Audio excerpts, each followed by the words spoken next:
So I just have a couple things to let you know beforehand. We have this wonderful session on tap. Can you not hear at all? Yeah, a little better?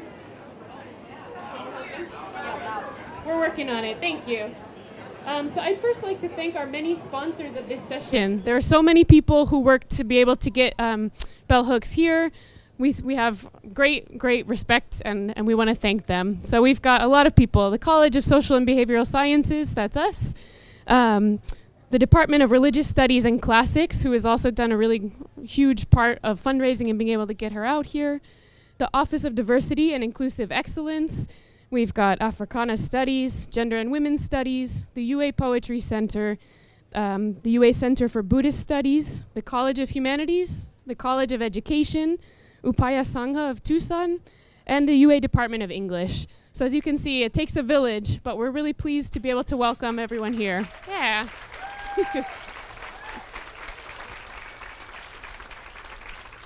We're also extremely pleased to have author Fenton Johnson here, who we're privileged to have him as a faculty member in the College of Social and Behavioral Sciences. Yeah. Yep. And Stephanie Troutman as well, who will be moderating this session. I forgot to thank her yesterday, and she's fantastic. She's also a faculty member here in the College of Social and Behavioral Sciences. So thank you. Okay, we've got a couple last announcements. We have some surveys that we would love for you to fill out after the session. Let us know what you thought, and we can put them in this box up here at the front of the stage or give them to anyone who looks kind of official. And the last thing about book sales, if you're interested in buying Fenton's books, they are next door at the bookstore sales and signing tent. They've got copies on hand of his latest book, Everywhere Home. And they may have one or two other books as well. I'm not sure which ones. And I'm very sad to announce today that we have sold out of Bell Hooks' books, unfortunately, which is, well, I'm glad you clapped, yeah, which is a huge testament. But if you do have a book that you brought with you, she would be happy to sign that. And if not, maybe come stop by and say hello. Yeah, thank you very much. I'll turn it over to these wonderful people. Thanks.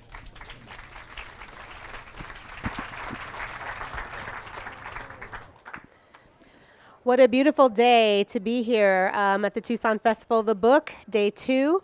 It's my pleasure to sit before you with Bell Hooks and Fenton Johnson. Before we get started, I'll just say that our session is called Writing Home. And the idea of home is such a complex, meaningful, kind of fraught term, something we've all contemplated, and something that both Fenton and Bell write beautifully about and have been contemplating and writing and rewriting for many years. And we all are connected through the home, one of our homes of Kentucky. Go figure. I met Bell when I was an assistant professor at Berea College in Kentucky. Bell is from Hopkinsville, Kentucky, and Fenton is also from Kentucky. So that's one of our homes that we share. And so hopefully we'll get a chance to touch a little bit on Kentucky today in our talk. And at this point, I will turn it over to Fenton. Thank you. It's turned on. It is turned on. All right. Thank you. So first of all, thanks again. It's impossible to... I think you probably are aware of the massive amount of organization, a lot of it volunteer time, that goes into bringing us here today, but I want to start by thanking everybody. Danielle in particular has been a real trooper in terms of her hard work, SBS, everybody who brought us here today. So yes, another round of applause. So I thought I would start us off on this subject of home. Indeed, Bell and I are not only both from Kentucky, but through entirely mysterious circumstances, we started as freshmen at Stanford in the same year, 1971. We did not meet each other then. We didn't meet each other until much later, but I like to think that there was some sort of concatenation of goddesses and gods that was sending our lives along that particular path. What I'd like to start by, I sort of do this exercise, and I hope you will accommodate me, and it doesn't matter if you don't, it only takes a moment. But if you would put both of your feet on the ground, which our native teachers tell us is where our strength comes from, appropriately. And if you want to close your eyes for a second and think of somebody who was really important and necessary to you, who enabled you to be here today, is the person who enabled you to be here. One of the thousands of people that each of us could count in this room, in this tent. Take a second to think about that person. Just a second.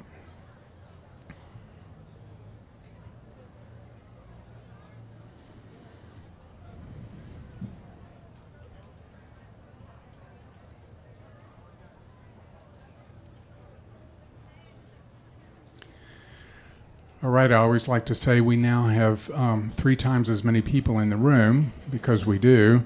The person that I was thinking of was Marlon Riggs, and I had forgotten that you were interviewed in Black Is, Black Ain't, and I was not so secretly in love with Marlon, who wasn't in love with Marlon, but Marlon Riggs was a really fine Bay Area independent filmmaker who made, among many wonderful documentaries, Black Is, Black Ain't, Tongues Untied, Je ne regrette rien.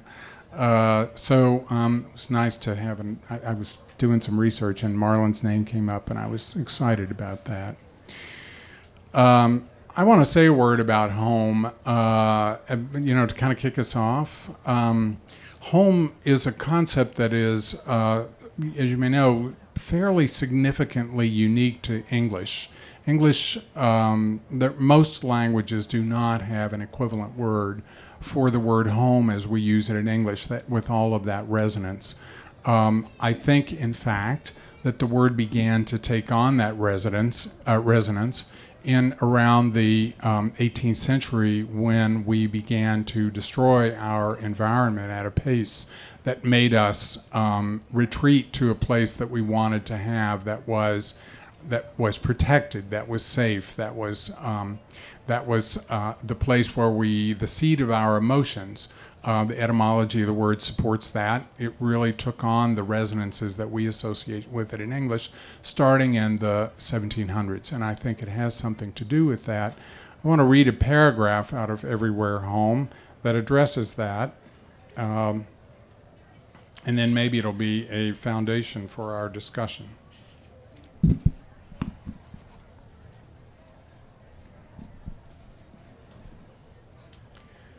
First, I'll read the epigraph, which is from a Jane Hirschfield poem, To Speech. Like these wandering monks who, calling nowhere home, are everywhere home. That's where the title of the book comes from. Interestingly, Western monasticism does not have a concept that exists in Asian monasticism, which is the wandering monk. The word is unsui in Japan. It means wandering cloud. And the notion, I draw on that because of the reasons I'll explain in this paragraph. Some years ago, Czech playwright and president Václav Havel wrote, "Without a global revolution in human consciousness, nothing will change for the better, and the catastrophe toward which the world is headed will be unavoidable. Consider for a moment how differently we would treat the planet if we perceived and practiced home everywhere, the canyons of the Colorado as well as the lawns of suburban New Jersey, the Mediterranean coast and the West Virginia strip mine, the Big Island and the Superfund site." And I used the title of that book deliberately because I felt that we needed to expand our understanding and conception of what constitutes home so that everywhere on the planet is home. This came up in a conversation that was happening earlier, and then I'll turn the mic over to you with Leland, whose last name is? Melvin, I think. Melvin, yes, who is former NFL star and an astronaut who is an actor in Black Panther. No. That was a joke. Oh. I was so, I guess I was hoping, I don't know, but he was talking about, how we could, and I want, some pushback on this, but he was talking about how if we had the will, We built 17 missile sites around Tucson in the course of 18 months in 1962, designed to destroy the world. That was their purpose. One of them still remains, the Titan II missile site south of here. And if you haven't taken the tour of it, I recommend it. It's pretty deeply unnerving to think about what we did. Melvin was talking about how we could put a colony on Mars if we just dedicated ourselves to that proposition and really funded it. And that idea drives me a little nuts because we haven't figured out how to take care of our own planet, and we're going to go off and ruin another planet. I really feel that the place that we need to have that energy is thinking about home, and thinking about not home just for us, but home for the spotted owl and home for the people of the whatever the people of the world. Another thing to bear in mind is at this particular moment in history that so many people don't have the concept of home because they have been forced out of their homes. They are in motion from one place to another, and what does that mean to us? So I throw out all of that. Some of those issues I address in this collection of essays, but Bill, I want to see what you have to say about all that. Since you brought up the Panther movie, in many ways, the Black Panther movie was about a hunger for home, and Black people's hunger for home, because this particular USA has been so dangerous for us, and that's become so much more evident. You know, the police didn't just start killing Black men this past year or the year before. It's always been happening. There is a sense of, where is our safe place? And I spent a lot of time thinking about that. Where is the safe place? Where is home for African Americans? Why don't we have an experimental utopian community? It's a good question, because I think until we have such a community that is free of imperialist, white supremacist, capitalist patriarchy, people will not believe that it's possible. So that's, in a sense, saying that people don't really believe it's possible for us to be truly at home on this earth, to truly have emotional well-being. Well, I wonder too about this idea of building home within, within spaces of catastrophe, building home within epidemic, because no matter what, we still need to establish these places, these sites of home. And I think about Fenton, for you, I think about the way you talk about, the AIDS epidemic in the 1980s, and the way in which there was, home and community was central to sort of living through that epidemic. And I think about where we are now in sort of this cultural moment where there are a lot of catastrophic happenings as well that require us to rethink home and community building. And I wonder what it means, or how we can think about doing that. The interesting thing about both Fenton and myself, two Kentuckians, very different lives, but we're both very much committed to contemplative life and contemplative thinking, being as a way of being home in the world. And Fenton writes amazingly beautiful.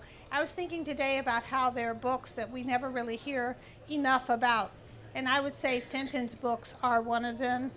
The memoir, Geography of the Heart, of his love and partnership with his lover, whom he chose to be with, was HIV positive.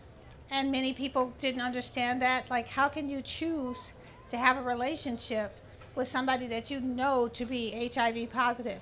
And it's a really courageous and thoughtful memoir, and I urge us to read it.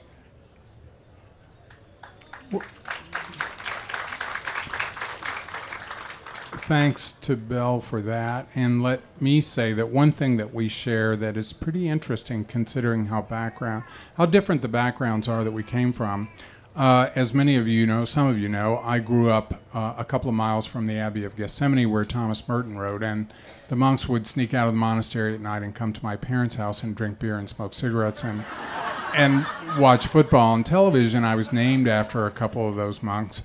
And it's not an accident that for all of its flaws, and they are myriad, I was growing up with a community of people who had dedicated their lives to beauty. That's what they were.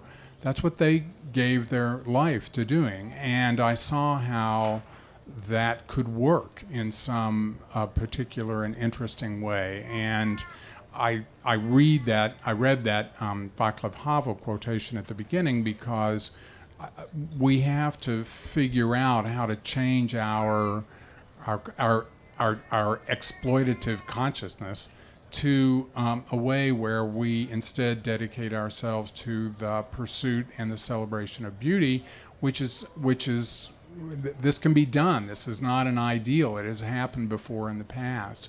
And Belle's work is so necessary and so extraordinary because it incorporates a kind of spirituality that is rooted in the traditions of the past, but also liberated from the traditions of the past in a way that outlines a path forward to what it is that I'm talking about. So it's interesting that you mentioned this notion of essentially a utopian community, which this country, of course, which was sort of founded, we'd like to think, as a utopian community, has a long tradition of. Well, I think that for Black people and people in color in general to feel that we can commit ourselves to beauty is already counter-hegemonic, because we grow up feeling like we are told that we're all that is ugly, and that people don't even think we deserve beauty. So that I feel like us claiming beauty, I mean the beauty of your home. I've written a lot about my home as my home is the only place that I feel that I am free from sexism and racism and homophobia. I tell people when I come home, it's like I open that door and it's like arms are just reaching out for me. Hey, Bill, you're home. And there's beauty and art. And I didn't grow up with any of that sense of home as a place that is more than just where you stay, but home as a place that gives you life, that affirms your life. I mean, and where is your life affirmed? Where do we have control over our lives in any way? For me, it's just in my little house that I get to control what goes on there. No violence, lots of love. It's the love house. It's the love shack.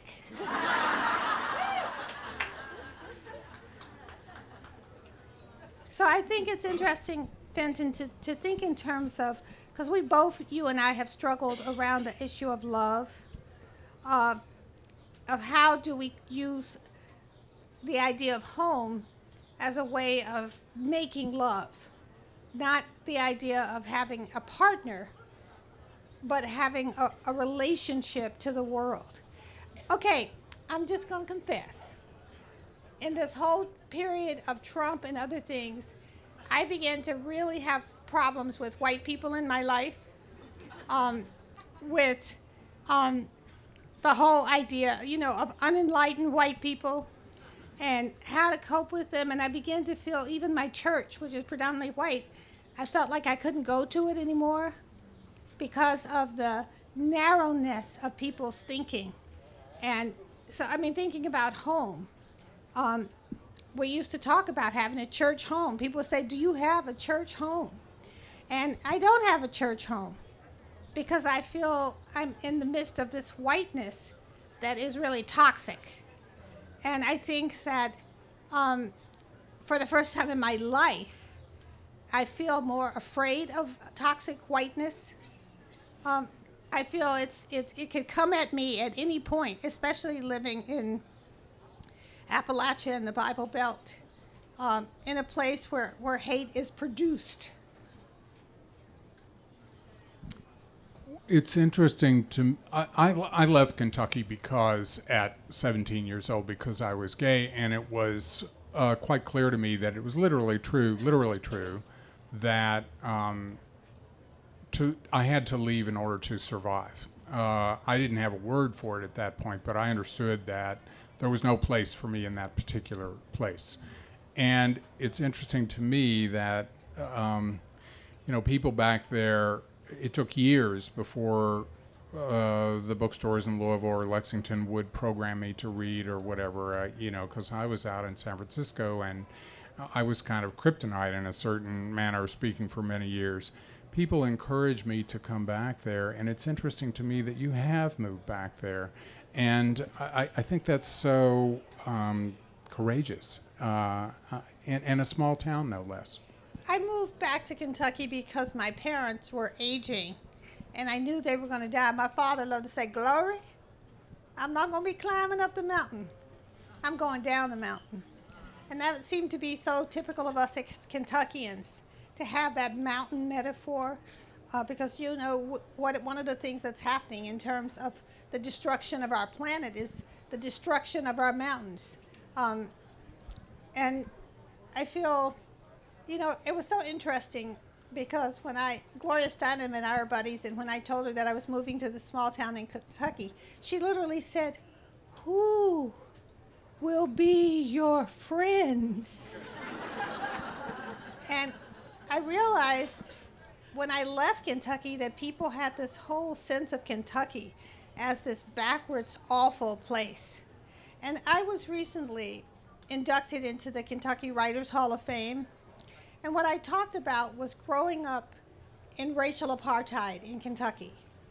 And, we don't like to use the word apartheid. We like these euphemisms. We'll talk about Jim Crow or what have you.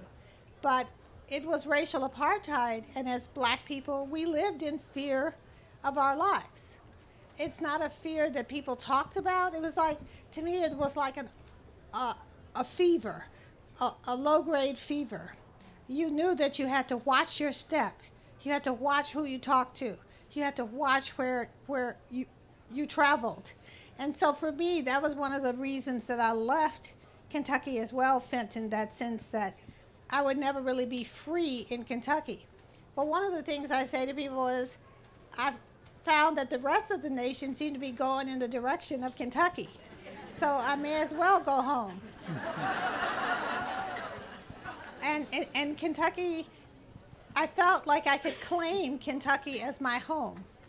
And at the ceremony where I got my award, I was saying to people, look how far we've come. I mean, we've come from a space where black and white people did not even talk to each other, to this space where we could be together and be celebratory. And I think that we have to mark moments like that, because we get so fascinated by the dominator that we don't appreciate the way we've grown as a nation, the way people have challenged themselves, the way black people have challenged ourselves. We always say black people are some of the most forgiving people on the planet. If you think of all the horrific things that have been done to us, and yet people talk about being forgiving. If you think about the Charleston killings, and the first thing that black people talked about was being forgiving. And I think that that notion of forgiveness is part of what allows for the formation of community.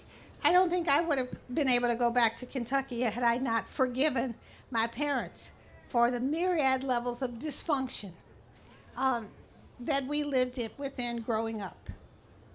And I always used to say that, when I was in college and I called home, if my dad answered, I would hang up. I just didn't feel like I had any connection to this patriarchal black man who was a patriarchal terrorist, an intimate terrorist. But as he began to age, he changed. And I began to want to hear his voice and want to talk to him. Because I think of that sense of home is in part what connects us to people. And I think about, I'm obsessed with love. And one of the things that really challenges me in my life is that mom is gone, dad is gone. One of my sisters is gone. One of my sisters is trapped in elder incarceration. And I think about how differently it is, when you fall in love with somebody and your parents are alive. I used to tell my ex, you need to come home so you can see why I'm so fucked up. See how these people relate. And now that there's no there for that, where people can see the little shack that I was raised in with mom's stuff everywhere, and it is a challenge. Fenton just lost his mother, but that woman lived a long time. How old was she, Fenton? 101. White girls have it good. No, she had a indomitability about her that she was an extraordinary spirit. Everybody understood that. Was she non-homophobic? Absolutely not. She when I told her that I was gay, her first response was, "You have to be yourself." And there was never, she was waiting. She certainly waited for me to tell her, but we had a very special relationship, I would say. I spent lots of time back there taking care of both of my parents as well. I mean, the nice thing about that place to turn that, it certainly, racism was the first thing that made me think about, I have to leave this place. The next was the Vietnam War. Homophobia really only came third on that list. But at the same time, people loved language. They loved to talk. They had an interesting way of talking. There was, it was a given that your challenge as a talker was to create interesting language. That language was that the music of language was a justified end in and of itself. I tell a story in one of these essays that when I was at Stanford as a freshman, and I was there too. Simultaneously. And, people would sit around and they'd tell stories on the dorm floor about where they came up and where they grew up. And I was telling stories about my childhood. My parents were moonshiners. My father went to work as a maintenance worker for Seagram's. I was there on a Seagram scholarship, so, drank lots of bourbon. And about the monks coming over. And people wouldn't believe these stories.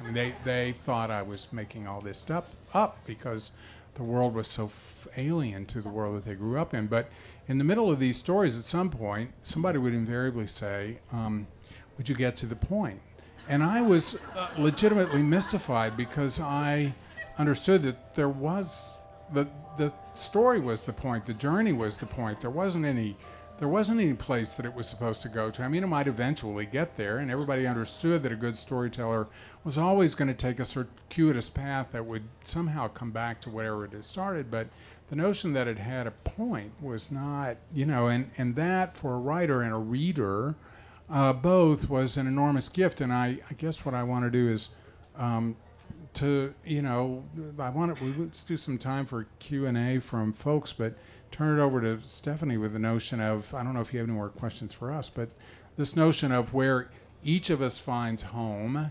It's interesting to me, my sense is that home for me is an interior place. And that's what I try to take it to places where it is that I go. And I'm not sure what the root is that, except that at some very visceral level, at literally 9 years old, I looked around and said, there's no place for me here. I have to leave. And so maybe that was, anyway, let me turn that over to you all. Well, I would say that when Fenton was saying that, I kept thinking about how my work and the books that I've written have been a place of home for me and have brought me closer to the world. I am very, very lucky as a writer. Every day of my life, I say, I'm hearing from somebody about how my work has changed their life. I get something in the mail that says, we published 3 of your books in Turkish. Would you come over? Brazil. It astounds me and amazes me that the readership is so broad, because I think the hunger for domination to end is so broad. People want not to live in a world of domination all over. And so that, for me, that longing is a place of home.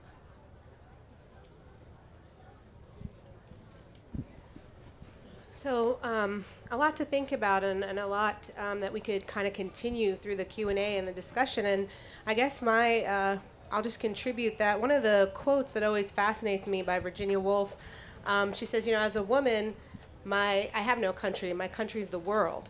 This idea of sort of a global thinking of a way that we can be in multiple spaces, learning from those spaces, growing from those spaces, contributing as we kind of go, right, in our journeys. And I do think that there's something important to be said about cultivating that sense of home, that interior piece that you're talking about, Fenton, in all the spaces that we occupy and inhabit, because that's what will get us there more than kind of rooting to a physical place, even though those places have sacred importance and history to us. Thank you. Well, I mean, Go for it. Fenton is doing this amazingly lovely new work on solitude. And I was very influenced as a young woman by Emily Dickinson. And part of what Emily Dickinson gave to me was the right to be alone, to be in, when she wrote, "This is my letter to the world that never wrote to me." I mean, that she claimed a space in the world, but it was not a space of interaction. It was a space of reflection and contemplation that linked her with the world. Yeah, and I would say in response to both of those comments that one of the things that we can all do is the gift of one of the many gifts of being black in rural, small town Kentucky, of being gay in rural Kentucky, was the gift of being an outsider. Yes. And we tend to run from that, and certainly, I'm on my rag on capitalism these days too. Capitalism does not want us to be outsiders because we can't be sold to. It's much more difficult to sell to if people are not in some uniform box that you can categorize them. And what I want to say is, find everybody in the room knows what it is to be an outsider, is in a situation where it is to be an outsider, and to find that outsiderness, and rather than running from it, to cultivate it is I think one of the keys to the quiet revolution that Václav Havel is talking about, that we learn to embrace outsiderness. What is diversity in a way, but embracing the outsiderness that exists among all of us, rather than saying, no, we all have to be in a particular way. Well said. So, and Belle has a lovely passage in Wounds of Passion, in which she talks about how, of course, it's really great that we have a lot of explicitly, whatever it is, gay literature or black literature or Mexican-American literature. It's so marvelous that we have that and that we're exploring that. But at the same time, you talk about how these ancestors that we have, what's the phrase you use? Surrender to the imagination. That our goal to enrich ourselves must be to figure out our imaginations and to figure out how to surrender to them rather than to fight them out.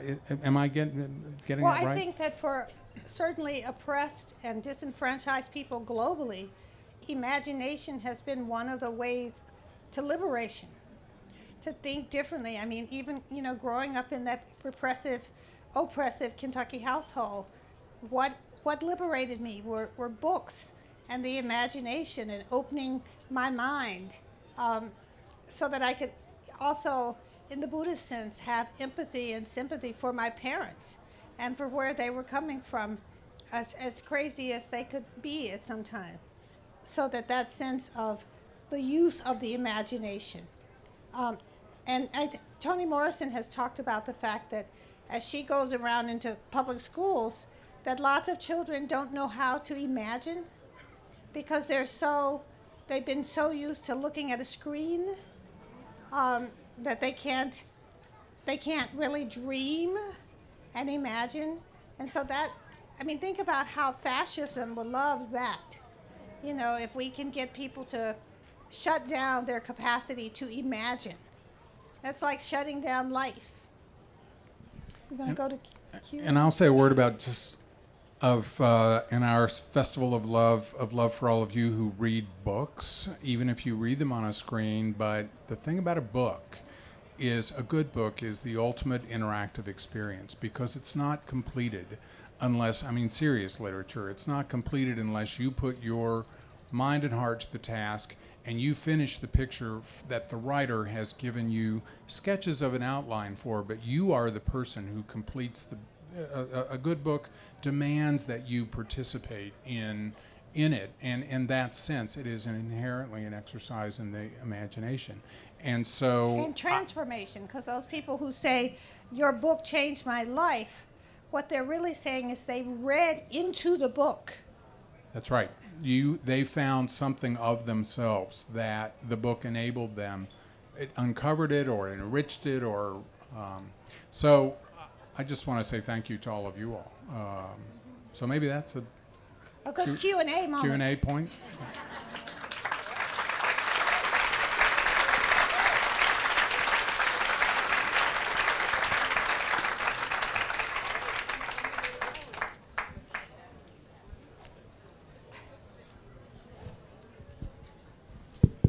Thanks for a really interesting presentation.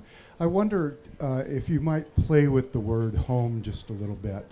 I know it seems clear that this was not the inflection that you meant home as a kind of refuge and an inclusive place and so forth. But even in that kind of construction, it has a kind of isolating and territorial sort of feel in some ways. And you can see this most easily, I think, in the way home slips easily into something like homeland. And I wonder if the word home itself is a bit problematic, and we might think about other valences for home.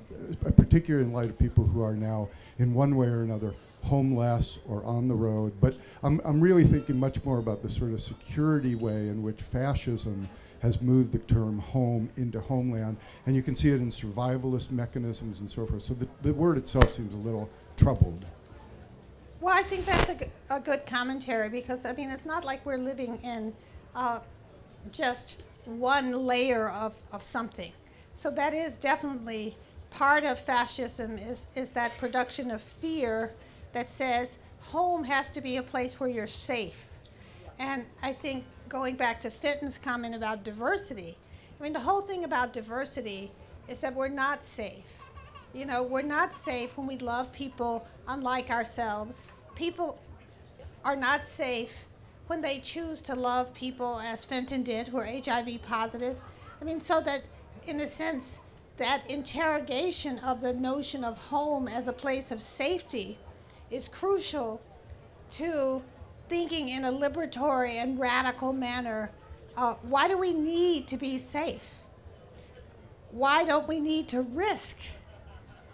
When you read Geographies of the Heart, Fenton's friends, many of them don't understand why he would choose to love someone who was HIV positive when he was not positive. And that sense of risk, I've been talking a lot about friends who've had trouble with their children. And I've been encouraging them that you have to move from where you are. And people have acted like, move from where you are for children? For your child? And I'm like, shouldn't you love your child enough to want to do whatever creates a space of growth and emotional well-being? That's a different way of thinking about home too, because it's not about partnership or romantic love or sex. It's about a sense of emotional well-being.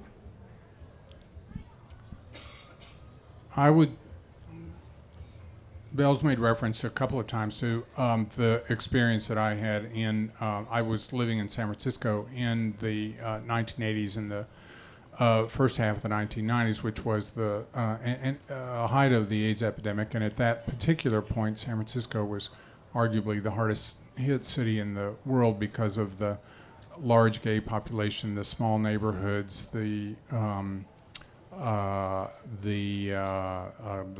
geographic compactness of the city. And what I witnessed was a community that rose to the occasion and took care of its own, largely because we were outsiders. We didn't have access to the traditional means of the traditional structures of society, and that was a lesson for me, I guess, in the importance of outsiderness. I wanted to come back to the question of the word home. I'll broaden that question out to say there's a whole slew of words which those of us who want to push affirmative change in the society have allowed to be taken away from us and used for purposes that we, the word God comes immediately to mind, the words sacred, holy, words like that, and home is another one. And we have two choices, I think. We can make up language, which I am a project I'm totally on board with, you know. But at the same time, I think that what I encourage you to do is not to allow those words to be taken away from you, to define them for yourself, and to use them in the way that that is meaningful to you, to use them in conversation, to use them in your own writing, to use them in any context that you can. And home is certainly one of, as the gentleman was pointing out, one of the most loaded words. It's not coincidental that this word, you go online, look it up, right there in the etymology it said this word has virtually no equivalent in any of the other Indo-European languages. It's not an accident that it came to have its meaning out of Northern Europe and the Industrial Revolution. So how do we take that word and make it something that broadens its definition to be more inclusive? And that's our challenge. But I want you to think not just about that word, but a whole slew of words that have been appropriated and taken away from us, and to reclaim those words and use them for your own purposes. Other questions? Okay. Question all the way in the back. Good eye. Thank you so much for being here, first and foremost. When you were talking about home and you mentioned your father being a patriarchal terrorist, I remembered in the book We Real Cool, you talked about how your grandfather was this incredible man. And I wondered, what do you think made him such a loving, open, incredible person in a time when that wasn't the norm for men? What do you think enabled him to step beyond that and become such a supportive figure for you? And is there anything you feel we can do to try to encourage more men to make the kind of choices your grandfather did? Well, I think that in part we go back to interior life and the life of the imagination. I mean, you think about boys. I'm very concerned with how boys are being raised. Why would you want to hurt somebody? You know, why would you want to kill somebody? And yet, you know, all over our nation, little boys are playing with killing. And I think that to ask, why does that turn some men off rather than turning them on, is a necessary question. Because look at all the killings that have taken place, whether we're talking about police brutality or the young white boy that just killed all those other young people. It's just a real failure of empathy and connection. And how do we tap into the men in our society who are living alternatively, dreaming alternatively, loving alternatively? One of the things that I've found in my many years of engaging with challenging patriarchy is oftentimes we hear the least from the men who are different. I didn't know a lot about Fenton and his work until more recently in my life. And I think we have to always look at who is it that our society puts forth for us to look at to listen to. And I think for my grandfather, it was spirituality, a contemplative spirituality that made him the gentle, loving person that he was. But he was mocked by my mother's husband, by other, men who didn't think he was a real man because he was soft. Also, I think, we're all drawing, maybe we put too much weight upon them, but we can't go let this question go past without mentioning the high school students in Florida. I think the change that we're talking about, I think it's unlikely that it is going to come from the top. It seems to me that it is. Well, it's not going to come from the top. Yeah, And so there is a grassroots change that we have to cultivate, and that we have to, each of us, do our part in pushing farther down the line. The lesson of no attachment to outcome. I mean, I always offer my classes the example of Frederick Douglass, who saw the passage of the 13th Amendment, lived through the Civil War, must at a certain point have thought, glory, hallelujah, change has come. And then at the moment of his death, arguably with the reinstitution of Jim Crow in the South, you could make an argument that the situation for African Americans in the South was in some ways worse than it was under the time of slavery. And yet that doesn't minimize for a moment the importance of his activism. You have to put your shoulder to the wheel and then detach from the outcome, knowing that what it is that you seek may not, probably won't come to pass in the time for you to be able to witness it. Well, I think that one of the major lessons I've learned from Thich Nhat Hanh is he always talked about throwing that pebble in the pond, and you don't know where the ripple effects are going to be. So that I think that, one of the problems I think of activism in the United States is we want some immediate, spontaneous, spectacular change, when in fact, we're really not able to gauge what are the changes.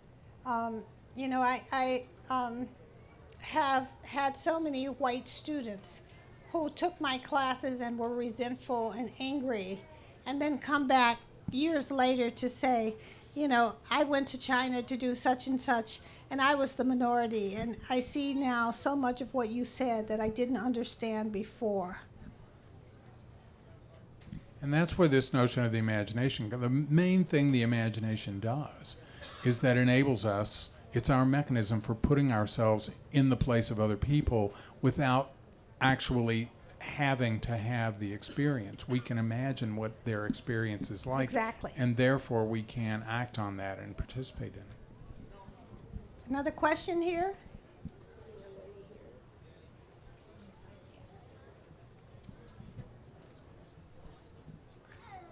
While we're doing that, remember that I'm falling in love with Tucson and trying to... come on down, please. Thank you. Think about spending more time here and just... You'll always be welcome. Thank you for just having your presence, all of you. Thank you very much for your profound words. I really appreciate you too, just talking about the aspect of beauty, and especially tying that with land issues, just what we're doing with resource extraction and the fact that that is killing our communities, that's killing our environments. But I just had a question for you Bell Hooks, just about what is your exact, what journey brought you onto that to start seeking out beauty as well? I'm a woman that walks in both worlds. My father is a black man and my mother is Native American. So I'm from here since time memoriam in the Southwest area, Navajo and Santa Clara Pueblo, and we have, all of our ceremonies, everything that I learned is that Creator created the world so beautiful for us that we celebrate it through our dances, through our songs. It's all about that beauty and just replicating that through our colors, through our songs, everything. And I feel that when Western civilization came, it completely flipped all of our ideologies, all of our philosophies that way, that really just, even too with Navajo, Najoniko, walk in beauty. That's our aspect of life, and I feel that other world just philosophies also follow that same tone. And we've lost that through colonization. We've lost that through conquest, and everything that we valued was flipped around on its head 180. Well, so how do you find, I guess, how did you find your relationship back to that as a black woman? Well, I think that it's, again, I am obsessed with childhood and what we're doing with children. And the fact is that, I mean, it's just amazing to me the pain that, for example, black children feel because they feel that they cannot be beautiful, cannot claim beauty. And I think that the reversal of that, I mean, that's part of why black people, I don't know if you realize how many black people were so excited about Black Panther movie, because they felt like it was such a display of beauty, and that white people were not at the center. White women weren't at the center.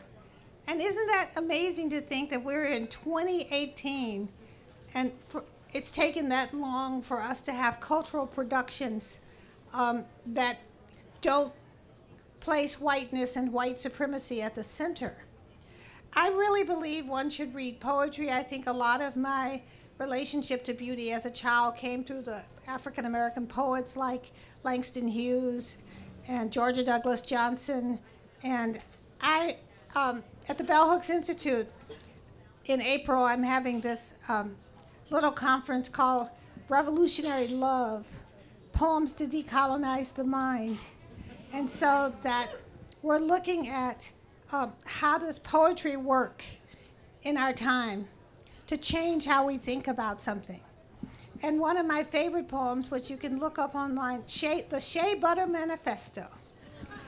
And Eve, who wrote that poem, flips the whole idea of our skin and ash and sees it as a celebration of Greece. So I urge you, if you have a chance, to read the Shea Butter Manifesto. You know, I had a chance, a parent sent me her little boy, black boy, sitting reading B-Boy Buzz. And it was just such a beautiful sight, both the beauty of the boy and the beauty of the book. And so once again, we're seeing how books can transform and shake up and change. It's important. I find it important to remind people that because it's easy to forget. I graduated in '75 from college. I went to Washington for a couple of years to be a press secretary for a congressman, and then I returned to San Francisco to come out, but also because in 1977 there was literally only one city in the world where an out gay person could have anything like a career, and that was San Francisco. I understood that. And even then, the career that I probably would have gone some much more conventional route, but no conventional route was available to me. I'm enormously grateful that that was the case. But again, it's an issue of trying to focus amid the current craziness and darkness on how far it is that we have come, and most particularly, even though it's important to study the examples of the prominent people who are brought to our attention in some context or another, to realize that the real turning of that wheel of change is accomplished by people, many, many people whose names we will never know, gestures that are made, courageous gestures that are made in places where making such a gesture is courageous, opposing racism or opposing homophobia or opposing gender discrimination, in out-of-the-way places where it really takes a lot of courage. Nothing drives me a little bit crazy than to have somebody make a slam about Kentucky because fill in the blank, it could be any other place. And I know so many people, there are good people everywhere. There are good people everywhere. And what's important is for us to acknowledge that and support each other in our endeavors, especially those people who are living in places where the struggle is more difficult. Well, I don't myself use the word good, but I definitely want to say, as the high priestess of love, that everywhere we are, there is love. Everywhere we are, there is someone who is doing the practice of love. And it's about connecting. I mean, we talked yesterday about love connects us. And it connects us to people that we might not ordinarily be connected to. We'll have time for one last question? No. Yes. Hello, my brother. Hey, you were speaking of what I'll call toxic masculinity a couple questions back and throughout your entire life. But I was wondering if you could talk about why society kind of embraces the imagery that we do through the mass media, through the kind of culture industry of men being aggressive. And to that, like, how can we change not only the episteme of children, but of adults who Well, I think it's funny that everywhere I go, people try to tell me it's natural for men to be aggressive. And I was like, yeah, it's natural for us not to use commodes. But, but none of us are saying, oh, let's go back to that. I mean, because I don't try to argue with people that biology doesn't have meaning, because I think it does. I think that the thing that's exciting for us is that whatever is, quote, violently natural in men can be changed. In the same way, I mean, think about the fact that someone invented a commode. That how many years did humans go just, pooping on the ground, not wiping their... It's a scary thought. But I'm always looking for those places of change. I remember early on in feminist movement when one of the arguments for male domination was men couldn't be secretaries because their fingers were just too fat. And then you saw, I mean, I consider the technological revolution that started with men typing as one of the most nonviolent revolutions we've known. I mean, now if you get on an airplane and you are in first class or whatever, all of those white men are typing away. So that what we see is people are quite capable of change when that change is orchestrated as a positive. I mean, I know all kind of working class black men who felt like they had to learn how to use computers because they were being told that computers are central. Of course, that hasn't hit me yet, but to being able to live free in the world. And so they begin to make those changes. So I would like to leave, I mean, certainly Fenton writes a lot about this, is that this is our hope. Our hope lies in our recognition of our capacity to change. As what does not change, as Charles Austin, the poet, wrote, is the will to change.